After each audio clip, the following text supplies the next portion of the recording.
est-ce que c'est comme ça que j'avais imaginé mon mariage? Est-ce que c'est comme ça que je devais vivre mon mariage? Quand tu vois des pasteurs qui se séparent, tu crois que c'est quoi? L'armée qui se lève contre le mariage est trop grande. Tu es marié. En fait, c'est une question que tu te poses. Est-ce que je suis marié ou finalement est-ce que je suis célibataire? Pourquoi? Parce que tu te sens seul. Tu vis dans la même maison avec il ou elle. Vous avez des enfants. Vous partagez le même espace. Vous dormez même sur le même lit. Mais tu ne te souviens pas de la dernière fois où vous avez ri ensemble.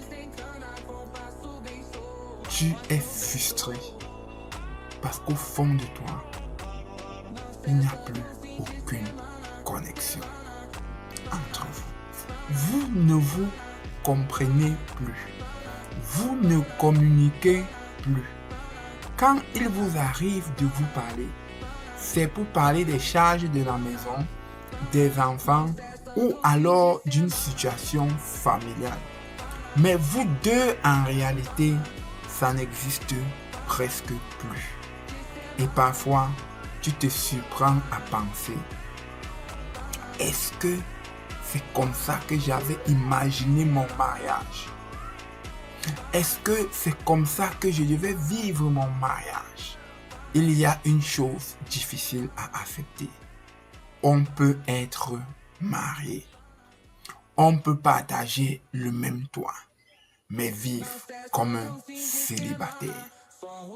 Pas seulement physiquement seul, mais émotionnellement seul, profondément seul, communicationnellement seul.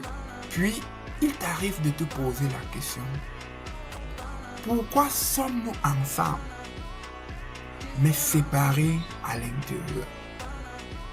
Pourquoi partageons-nous la même vie, mais pas de connexion? Pourquoi y a-t-il une présence, mais pas de relation? Parce que parfois, les liens existent sur le papier, mais ils sont brisés de l'intérieur. Les blessures, les silences, les incompréhensions ont créé une distance invisible. Et tu te poses sûrement cette question. Est-ce que cette relation peut être restaurée? Est-ce que nous continuons à vivre ensemble alors que nous ne sommes plus ensemble? Est-ce que je dois vivre avec lui sans être avec lui?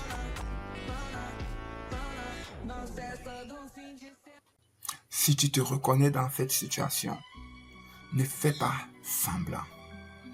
Viens, on échange.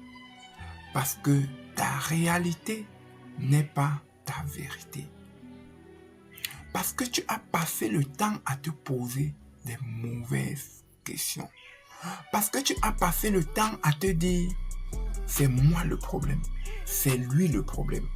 Et si le problème était donc ailleurs? Et si il y avait des forces qui s'étaient levées contre votre mariage? Et si la naissance d'un enfant, la visite d'un oncle ou d'une tante, le commentaire d'un père ou d'une mère avait tout changé? Mon frère et ma soeur, prends le temps de comprendre. Cherche la vérité qui se cache derrière ce célibat marié. Cherche comment faire pour restaurer cette union. Car il y a des moments où tu veux partir. Mais tu te souviens de vos premiers moments, de vos premiers jours.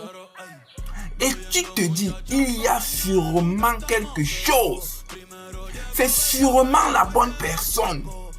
Mais pourquoi je vis ce que je vis ici. Parce que mon frère, ta réalité n'est pas ta vérité. Tu es peut-être dans cette situation. Il y a peut-être quelqu'un autour de toi qui est dans cette situation. Alors je t'invite à ma table afin qu'on puisse échanger, afin qu'on puisse partager, afin qu'on puisse disséquer, afin qu'on puisse diagnostiquer. Je peux vous parler de ce sujet parce que j'ai été dans la même situation. Et je crois que si Dieu m'a restauré, Dieu est également capable de te restaurer.